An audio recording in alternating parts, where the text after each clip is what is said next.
ಬೆಂಗಳೂರಿನ ಮತ್ತಷ್ಟು ಸುದ್ದಿಗಳನ್ನ ಕ್ವಿಕ್ ಆಗಿ ನೋಡೋಣ ರೌಂಡ್ ಅಪ್ನಲ್ಲಿ.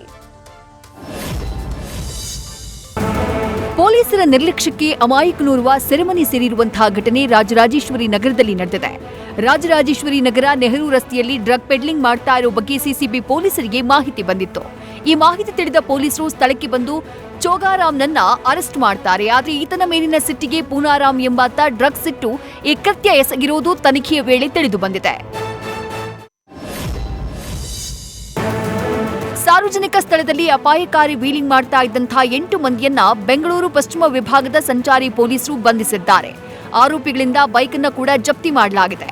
ಸಾರಿಗೆ ಇಲಾಖೆ ಹಾಗೂ ಸಂಚಾರಿ ಪೊಲೀಸರ ನೇತೃತ್ವದಲ್ಲಿ ಕಾರ್ಯಾಚರಣೆ ನಡೆಸಿದ್ದ ತಂಡ ವೀಲಿಂಗ್ ಮಾಡಿ ಸೋಷಿಯಲ್ ಮೀಡಿಯಾದಲ್ಲಿ ವಿಡಿಯೋ ಅಪ್ಲೋಡ್ ಮಾಡ್ತಾ ಇದ್ದವರನ್ನ ಅರೆಸ್ಟ್ ಮಾಡಿದ್ದಾರೆ.